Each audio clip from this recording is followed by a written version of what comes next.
அன்புள்ளங்களே, மாதா தொலைக்காட்சி நேயர்களே, நற்செய்தி மலர்கள் என்கின்ற இந்த நிகழ்ச்சிக்கு உங்கள் அனைவரையும் அன்போடு வரவேற்கிறோம். உங்கள் அனைவருக்கும் எங்களுடைய வணக்கங்களும் வாழ்த்துக்களும்.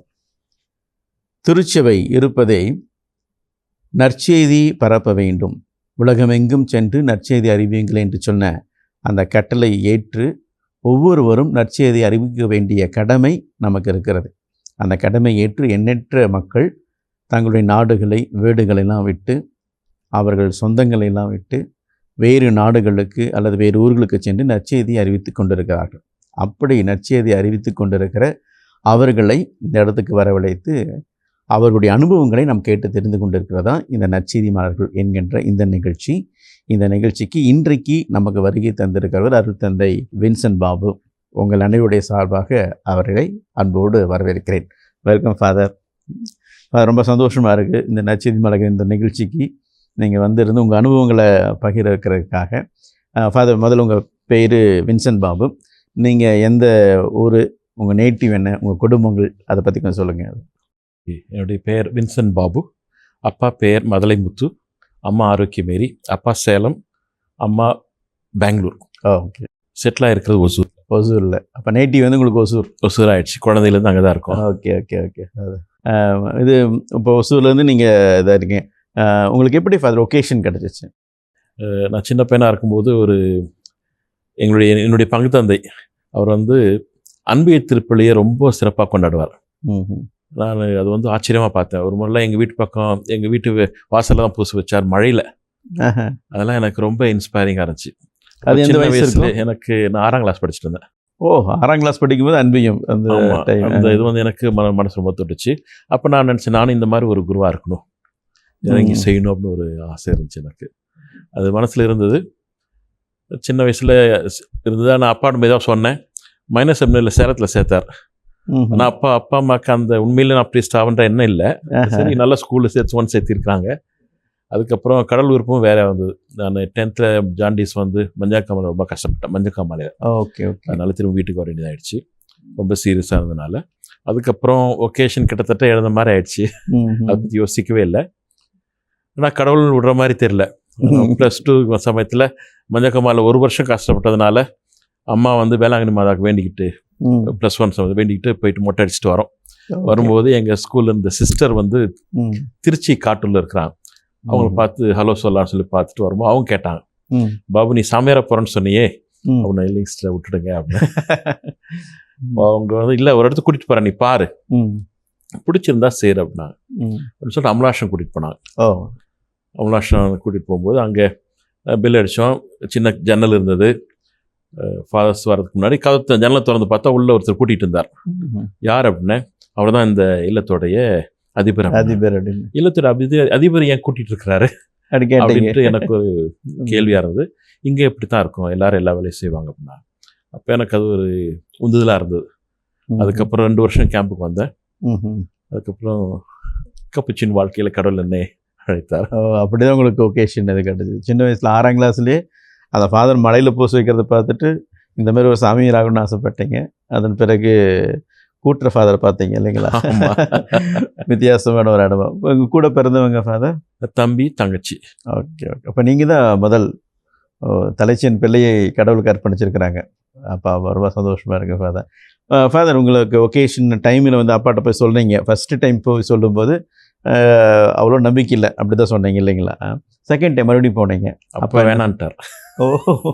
அம்மா வேணான்னாங்க, அப்பாவும் வேணான்னாங்க. அப்பா எல்லா விதமாகவும் என்னை சோதிச்சு பார்த்தா நினைக்கிறேன். நான் ஒரு ஆர்டிஸ்ட்டு, அதனால் ஆர்ட் சொல்லி கொடுக்குற வாத்தியார்கிட்ட சொல்லி அவர் என்னை கூப்பிட்டு பேசுகிறார். தம்பி, நீ நல்ல ஆர்ட் வரைகிற, நான் சென்னை ஆர்ட்ஸ் காலேஜில் சேர்த்துறேன், நீ நல்லா படி, பெரிய ஆள் ஆகலாம், அதுக்கப்புறம் நீ சாமியாரா போ அப்படின்னா. கெமிஸ்ட்ரியில் இன்ட்ரெஸ்ட்டு, கெமிஸ்ட்ரி வாத்தியார்ட்டையும் சொல்லியிருக்கார் போல. அவரும் என்னை கூப்பிட்டு, நீ கெமிஸ்ட்ரி நல்லா இருக்கிற, நீ இதெல்லாம் பண்ண அதெல்லாம் பண்ணு என்னை மோட்டிவேட் பண்ணிட்டு இருந்தார். நான் எல்லாத்தையும் கேட்டுட்டு அதுக்கு மேலே போய் அப்பாட்ட சொன்னப்பா, இல்லைப்பா நான் நிஜமாக போகிறேன். அதுக்கப்புறம் அப்பா சொன்னார்ப்பா, நான் ஒன்று போக சொல்ல, நீ சூஸ் பண்ணுற, திரும்பி வராத அப்படின்னு. அப்படித்தான் சேர்ந்தப்பா. அப்போ 12th முடிச்சிட்டிங்களா ஃபாதர்? 12th முடிச்சுட்டு ஜாயின் பண்ணுறீங்க. அது கப்புச்சின் சபை. ஆமாம். அந்த கப்புச்சின் சபைக்கு அமலாசிரமம் தான் ஒரு காரணம் இல்லைங்களா? அந்த இதில் உங்கள் ஸ்டடீஸ் எல்லாம் எங்கே வந்தீங்க? நான் முதல் வருஷம் தூத்துக்குடி, அதுக்கப்புறம் 86 தூத்துக்குடியில் போனேன். அதுக்கப்புறம் கோயம்புத்தூர் இங்கே இருந்தேன், ப்ரீ நோவிஷியேட் 1 இயர். அதுக்கப்புறம் நோவிஷியேட் வந்து நாகர்கோயில் 1 இயர் இருந்து 89 வார்த்தைப்பாடு கொடுத்துட்டு, அதுக்கப்புறம் கோத்தகிரியில் 3 வருஷம் தத்துவம் படித்தேன், ஃபிலாசபி. அதே சமயத்தில் பிஏவும் படித்தேன் கரஸ்பாண்டத்தில். அதுக்கப்புறம் 1 வருஷம் அனுபவத்துக்காக, அதாவது என்ன ஆர்டிஸ்டாக இருக்கிறதுனால ஆர்ட் படிக்கணும்னு ஆசை, மீடியாவில் இருக்கணும்னு ரொம்ப ஆசை எனக்கு. சரிங்க. அதனால் வரைவோம், புத்தகங்கள்லாம் செய்வோம், புத்தகங்களை வரைவோம்லாம் நிறைய ஐடியா இருந்தது. அதனால் கேட்டேன், பெர்மிஷன் கொடுத்தாங்க. சென்னையில் 1 இயர் ஆர்டிஸ்ட்டுக்கு தொடர்ந்து படித்தேன். ஓகே. பெர்மிஷன் கொடுத்தாங்க, நிறைய அனுபவம் இருந்துச்சு. அதுக்கப்புறம் நான் 1 வருஷம் குடும்ப வாழ்க்கை, எங்கள் துறவர குடும்ப வாழ்க்கை சொல்ல, கம்யூனிட்டி லைஃப், அதுக்காக திருமங்கலம் போயிருந்தேன். திருமங்கலம் கம்யூனிட்டியில் 1 வருஷம். அதுக்கப்புறம் தியாலஜி திருச்சியில் படித்தேன், இறையியல். 4 வருஷம் படிச்சுட்டு 98 குருப்பட்டம் வாங்கினேன். இப்போ நீங்கள் செமினரியில் படிக்கும்போது ஏதாவது சுவாரஸ்யமான அனுபவம் நிறைய இருந்திருக்கும். குருபடத்தில் படிக்கும்போது அது இதுன்ட்டு அப்படியே இதுன்ட்டு, அதாவது சுவாரஸ்யமான அனுபவங்கள் நிறைய அனுபவங்கள். எதை சொல்கிறது, எதை விடுறது? எல்லா ஃபாதர்ஸுகளுக்கும் ஒரு பெரிய அனுபவங்கள் இருக்கும். சில சமயங்களில் வந்துட்டு நம்முடைய வாழ்க்கையில் வந்து சில சோதனைகள்லாம் வரும். சபை விட்டு போகலான்னு கூட நான் நினச்சேன். சில சோதனைகள்னால நான் வந்துட்டு எப்படி சொல்கிறது, குடும்ப வாழ்க்கையில் எங்கள் கம்யூனிட்டி வாழ்க்கையில் சின்ன சின்ன பிரச்சனை வந்தது. அப்போ வந்து நான் நினச்சேன், சரி இப்படிலாம் இருந்துகிட்டே இருக்கணும், வெளில போவோமே, நம்ம பாட்டு நம்ம வேலையை பார்த்துட்டு சம்பாரிச்சிட்டு இருக்கலாம்னு சொல்லிட்டு ஆர்ட் தெரிஞ்சனால ஆர்ட் டைரக்டர்லாம் கேட்டு அசிஸ்டன்ட்லாம் அதெல்லாம் பண்ணிட்டு அப்பாட்ட சொல்லிட்டு, அப்பா நான் வந்து ஆர்ட் டைரக்டராக போகலான்ட்டு இருக்கிறேன் சொல்லிட்டு. ஏன்னா எனக்கு இங்கே கொஞ்சம் பிரச்சனை இருக்குது அப்படின்னா, ஒரு சில நாள் பிரச்சனை இருந்துச்சு, மிஸ் அண்டர்ஸ்டாண்டிங்னால. அது எல்லாருக்கும் வரதான் அந்த மாதிரி இருந்தது. அப்போ வந்துட்டு சொல்கிறதுக்கு வந்துட்டேன். நான் இங்கே வந்து என்னுடைய இன்சார்ஜ் ஃபார் சொல்கிறதுக்கு வந்தேன். அப்போது ஒரு குரு கேட்டார் என்னை பார்த்து, என்னப்பா ஒரு மாதிரி இருக்க, அது மாதிரி சொன்னேன், இந்த மாதிரி பிரச்சனைகள் இவர் ஒரு நாள் எப்படின்ட்டு. அப்போ அவர் சொன்னார், இங்கே பாரு, அவர் நாள் பிரச்சனைனாக்க நீ வந்து அவங்கள சந்தோஷப்படுத்திட்டு உள்ளே இரு, அவங்களுக்கு பிடிக்கலாம் வெளில போயிடு, கடவுள் ஒன்று கூப்பிட்டாருனாக்க நீ இரு, கடவுள் ஒன்று பார்த்துக்குவார் அப்படின்னாரு. எனக்கு நியாயமாக பட்டுச்சு. நிச்சயமாக கடவுள் கூப்பிட்டாருன்னு சொல்லி தான் நான் வந்தேன். அப்போ ஏன் மற்ற அவங்க சொல்கிறாங்க இவங்க சொல்கிறாங்களா பார்க்கணும். Let me go, let me see, if God wants he will make me somebody in his work field அப்படின்னு சொல்லிட்டு I decided. I did not even tell the priest, I came. I didn't have any problem. அதுக்கப்புறம் பிரச்சனை இல்லை. No problem. கடவுள் அழைச்சிருக்கிறாரு, அதனால் கடவுள் சொன்னார்னா வெளியே போகிறேன், ஆமாம், இல்லைன்னா நான் இருப்பேன் அப்படின்னு சொல்லி அந்த ஒரு முடிவு. அந்த ஃபாதர் இல்லை மற்றவங்கனால ஏன்னா ஒகேஷன் எதுக்கு நான் டிசைட் பண்ணணுன்ட்டு உண்மையால் ஃபாதர் ரொம்ப அது ஒரு நல்ல ஒரு ஒர்க் ஃபாதர் உங்களோடதுக்கு. அதன் பிறகு வேறு ஏதாவது ஃபாதர் இன்ட்ரெஸ்டிங்கான நான் வந்துட்டு நான் மிஷன் சூஸ் பண்ணுறது ஒரு இன்ட்ரெஸ்டிங் தான். நான் டயக்னேட் முடிச்சுட்டு ப்ரீஸ்ட் ஆகிறதுக்கு முன்னாடி அந்த பீரியடில் எங்களுடைய ஜெனரல் வந்திருந்தார். எங்கள் ஜெனரல் வந்துட்டு ரோம்லேருந்து அவர் ஜான் கோரிவேன்ட்டு வந்துட்டு மோட்டிவேட் பண்ணிட்டு இருந்தார், மிஷன் ஸ்டேஷனுக்குலாம் வாங்க நீங்கள் அப்படின்ட்டு. நான் வந்து அப்போ கொஞ்சம் யங்ஸ்டராக நிறைய ஸ்பிரிட்டு, நிறைய இந்த விடுதலை உணர்வு அந்த மாதிரி நிறையா லிபரேஷன் தியாலஜி அதெல்லாம் படிச்சுட்டு ரொம்ப ஆர்வமாக இங்கே செய்யணும், நம்ம முதல்ல வீட்டில் செய்வோம், சுத்தம் பண்ணுவோம் அப்படி மாதிரி ஒரு சில எண்ணங்களாக இருந்தது. அப்போ அவர்கிட்ட நான் நேராகவே பேசினேன், ஃபாதர் சொல்கிறேங்க அதெல்லாம் ஓகே, இந்தியாவிலேயே நிறைய மிஷன் ஸ்டேஷன் இருக்குது, தமிழ்நாட்டிலேயே நிறைய மிஷன் ஸ்டேஷன் இருக்குது, ஏன் எங்களை ஆஃப்ரிக்கா போக சொல்கிறீங்க அப்படின்னு கேட்டேன். அப்போ அவர் சொன்ன ஒரு வார்த்தையை நான் ரொம்ப பாதிச்சது. அவர் வந்துட்டு நேராகவே சொன்னார், பாபு யூ ஆர் ஆன்டி எவாஞ்சலிக், விவிலியத்துக்கு எதிரான கருத்தை சொல்கிறேன் அப்படின்னாரு. ஏன்னா இப்படி சொல்கிறீங்கன்னா, ஆமாம், ஜீசஸ் வந்துட்டு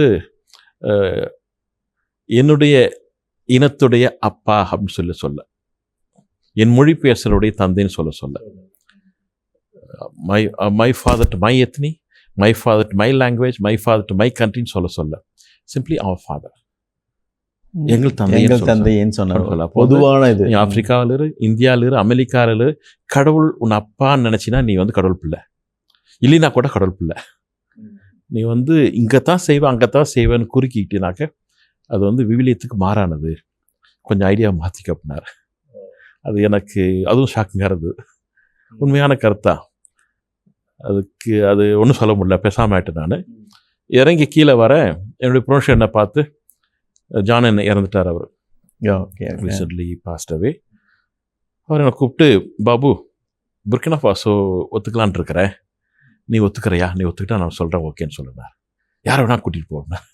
என்னடா அது, நான் இப்போ தான் மேலே வந்து பேசிட்டு முடியாதுன்னு சொல்லிட்டு வரேன். இங்கே வந்துட்டு நேராக வந்து ப்ரொவின்ஷியல் கேட்குறாரு.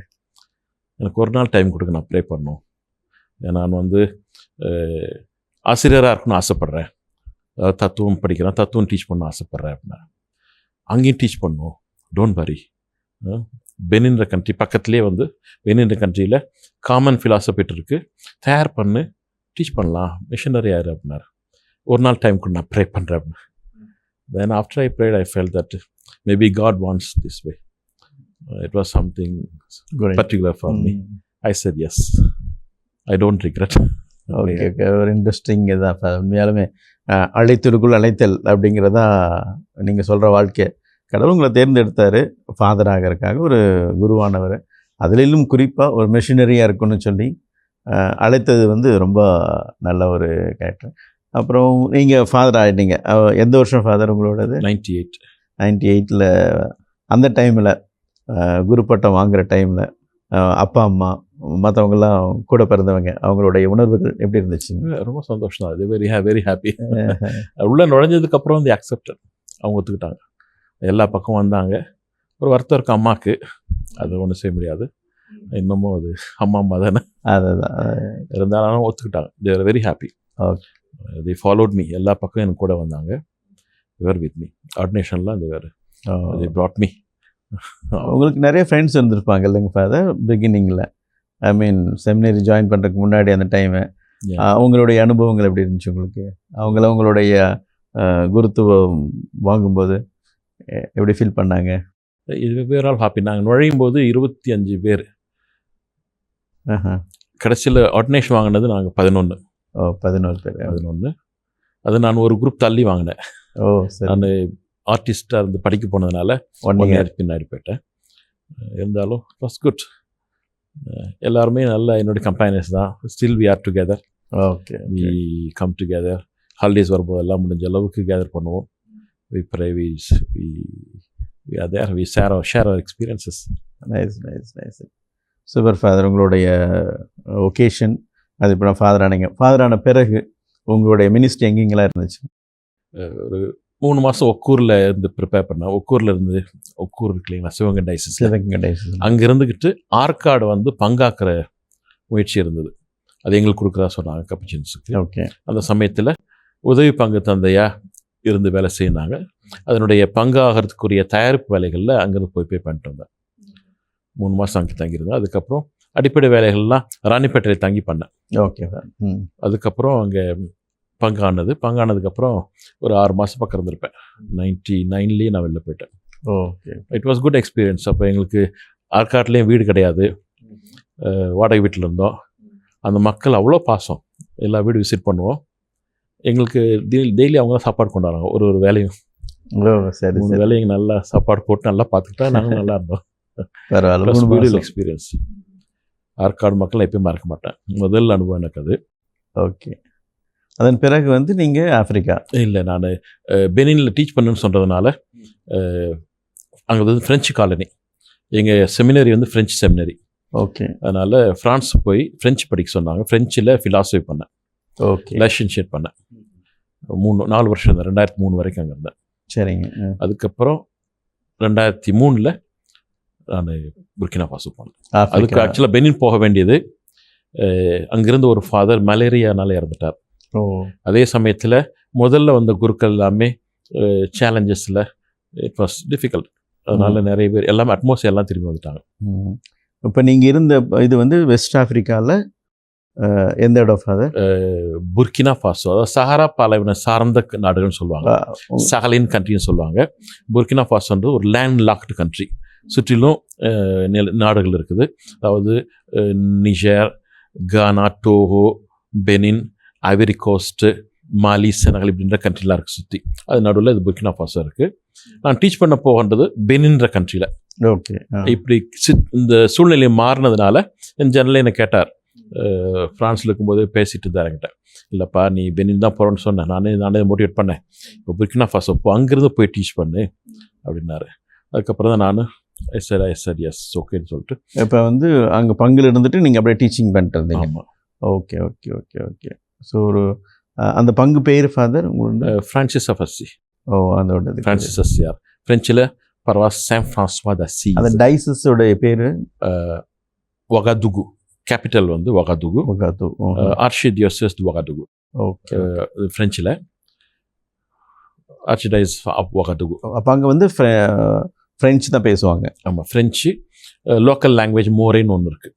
அது ரெண்டு பேசுவாங்க. எங்கள் மிஷன் 2000 ஆரம்பிச்சிச்சு. ஓகே. 2000 எங்கள் ஃபாதருக்கு எங்கள் ஜெனரல் போய் கேட்டார், நாங்கள் வர முடியுமான்னு சொல்லிட்டு. பிஷப் வந்து வெல்கம் பண்ணி 2000 ஒரு பங்கு எங்களுக்கு கொடுத்து 2 பங்கு கொடுத்தாங்க. ஒன்று க்ளோஸ் பண்ணிட்டோம். அப்போ இமிடியேட்டாக தொடர்ந்து கஷ்டமாக இருந்துச்சு. 3 வருஷத்தில் அது முடியல எங்களுக்கு. அதனால் ஒகால செட்டில் ஆகிட்டோம் நாங்கள். இப்போ நீங்கள் அங்கே போன வருஷம் வந்து நான் போனது 2003. ஓ, அப்போ 2000 ஆரம்பிச்சிட்டாங்க. 2006 ஆரம்பிக்கும் போது 6 ப்ரீஸ்ட்டுங்க அங்கே இருந்தாங்க. ஓ சரிங்க. அப்போ வந்துட்டு 6ல் அட்லீஸ்ட் 5 பேர் போயிட்டாங்க. ஒருத்தர் இறந்துட்டார், 4 பேர் திரும்ப வந்துட்டாங்க. ஓ, அப்போ அதுக்கப்புறம் தான் நீங்கள் போனீங்க? ஆமாம். Okay okay okay. ஒரு சேலஞ்சிங் லைஃப் தான் உங்களோட இது. எங்கே தான் சேலஞ்ச் இல்லை ஃபாதர். சரிங்க ஃபாதர், உங்கள் பங்கு பற்றி கொஞ்சம் சொல்லுங்கள். இந்த பேர்பட்ட பங்கு என்ன பண்ணியிருக்காங்க? ஓகே, 2003 அங்கே போனேன். நான் போனப்போ மொழி கற்றுக்கிறதுக்காக நான் கொஞ்சம் பக்கத்து பங்கு போயிட்டேன். நான் நம்ம கூட இருந்தால் தமிழ் தான் பேசிகிட்டு இருக்கோம்னு சொல்லிட்டு பக்கத்து பங்குக்கு போயிட்டு அங்கே தங்கியிருந்து அவங்க கூட இருந்து மொழி படிச்சுட்டேன். ஃப்ரெஞ்சு தெரியும், ஃப்ரான்ஸில் இருந்ததுனால. லோக்கல் லாங்குவேஜ் ரொம்ப இம்பார்ட்டன்ட். அது வந்து மோரே அப்படின்ற மொழி. சாதாரண மக்கள் அந்த மொழி தான் பேசுகிறாங்க, அதனால் அதை படிக்கணும்னு சொல்லிட்டு பக்கத்தில் ஒரு 6 மாதம் தங்கியிருந்து படித்தேன். அதுக்கப்புறம் பங்கில் வந்தேன், அசிஸ்டண்ட்டாக இருந்தேன். அப்போ பாடம் நடத்துவேன். அதுக்கப்புறம் இங்கே வந்து தங்குவேன். 2005 என்னை பங்கு சாமியாராக்குனாங்க. Okay okay. அந்த மொழி கற்றுக்கும் போது பயங்கர ஸ்ட்ரகிள் பண்ணிங்களா? ஸ்ட்ரகிள்ஸ் நிறையா இருக்கும். ஏன்னா நம்ம கொஞ்சம் உச்சரிப்பு மாற்றி சொல்லிட்டு அசிங்கமாக கூட போயிடும். அதனால கேர்ஃபுல்லாக இருக்கணும். அவங்க நேசல் சவுண்ட் ரொம்ப யூஸ் பண்ணுவாங்க. அது கொஞ்சம் நமக்கு பழக்கம் இல்லாது. நம்ம வானாலும் ஒன்று தான், வானாலும் ஒன்று தான், அது புரிஞ்சுக்குவோம். அங்கே அப்படி கிடையாது, அர்த்தமே மாறி போயிடும். ஓ அப்படிங்களா? ஏதோ எக்ஸாம்பிள் ஃபாதர்? இப்போ வந்துட்டு ஞோடோ அப்படின்னா அருள். ஞோடோ அப்படின்னா அருள். அது ஞோங் சொல்கிறதெல்லாம் யோ சொல்லிட்டு நான் வந்துட்டு நம்முடைய பாவங்களால் இல்லை பாவத்தின் விளைவுகளால் அசிங்கங்களால் அப்படிங்க மாறிடும். Okay okay. அந்த சவுண்ட் ரொம்ப இம்பார்ட்டன்ட், ரொம்ப முக்கியம். Okay okay. ஆமாம், அது அந்த மொழிக்கு அதனுடைய சிறப்பு, மொழியோட சிறப்பு அது. அது அந்த மாதிரி அது படிக்க வேண்டியது. அது எனக்கு சரி நல்ல அனுபவமாக இருந்துச்சு எனக்கு. 6 மாதத்தில் கற்றுக்கிட்டீங்க? 6 மாதத்தில் படித்து லைட்டாக பேச ஆரம்பித்தேன், பூச வைக்க ஆரம்பிச்சிட்டேன். அதுக்கப்புறம் கொஞ்சம் கொஞ்சமாக, அதாவது நான் அன்பியத்துக்கு போகும்போது என் கூட ஒருத்தர் வச்சுக்குவேன். ஃப்ரெஞ்சு தெரியாத ஒருத்தர் மோரை மாத்திரம் தெரிஞ்சு வச்சுக்கிட்டு அவர்கிட்ட பேசிக்கிட்டே போவேன். அவர் கரெக்ட் பண்ணிட்டு அவர் வந்துட்டு ஃப்ரெஞ்சு தெரியாதனால அவர் யோசிச்சு இதை சொல்கிறீங்களா, எதை சொல்கிறீங்களா மோரையில் கேட்டு வருவார். நான் கஷ்டப்பட்டு சொல்லணும் அவர்கிட்ட. அப்போ அப்படி தான் நான் பழகிட்டேன். முடிச்சு வரும்போது அவரே சொல்லுவார், பாது இந்த இடத்துல இப்படி சொல்லியிருந்தேன் நல்லாயிருக்கும் அப்படி சொல்லுவார். அப்படி. Okay okay okay. உங்கள் பங்கு அனுபவங்கள், அந்த பங்கை பற்றி அதை பற்றி. அந்த பங்கு வந்து புனித ஃப்ரான்சிஸ் அஸ்ஸியார் பெயரில் உருவான பங்கு. நாங்கள் கப்புச்சின்றனால, ஃப்ரான்சிஸன் கப்புச்சின்னால எங்களுடைய சபை ஃப்ரான்சிஸ் ஆஃப் அஸ்ஸியார் பெயரால் இந்த பங்கு உருவாக்குனாங்க. அது பெரிய பங்கு. அப்போ உருவாக்கும் போது வந்து ஊருக்கு வெளியில் இருந்தது. சரி. ரொம்ப மோசமான சூழ்நிலை. ரோடு இருக்காது. ரோடுனா உண்மையிலே இறங்கி ஏறணும். அந்த மாதிரி கல், மண், சேர் எல்லாம் அந்த மாதிரி மோசமான நிலை. அங்கே வரத்துக்கும் யோசிப்பாங்க யாரும். ஊருக்கு வெளியில் இருந்தது. அதே மாதிரி ஸ்லம், பாதிக்கு மேலே ஸ்லம்னா ரொம்ப கன்ஜஸ்டடாக இருக்கும். நம்ம எப்படி சொல்ல, சேரின்றதை விட ரொம்ப கன்ஜஸ்டட். இந்த மாதிரி ஒரு இந்த இடத்துல வந்து ஒரு வீடு இருக்கும், அவ்வளோதான் இருக்கும். அந்த மாதிரி. ஆமாம், அவ்வளோதான். இது ஒரு வீடு, இந்த ஒரு வீடாக இருக்கும். அந்த மாதிரி பச்சை மண்ணில் வீடு கட்டுவாங்க. பச்சை மண்ணிலே கட்டி செங்கலாக்கி அதே பூசி, சுட்ட செங்கல்லாம் அங்கே ஐடியா இல்லை, கிடையாது.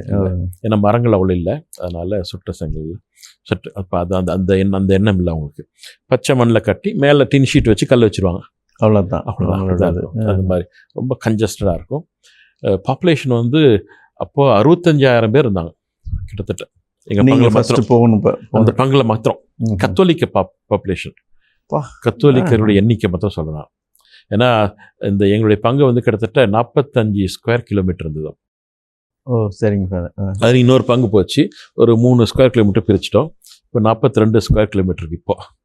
ஓ, இருந்தாலும் 50,000 பேருக்கு மேலே இருக்காங்க எங்கள் பங்கில். கிறிஸ்தவங்க மாத்திரமே, கிறிஸ்தவர்கள் மட்டுமே. எப்படி 60 லேண்டு கவர்மெண்ட் அலாட் பண்ண ஸ்லம்மில் இருக்கவங்க வெளில போகிறாங்க.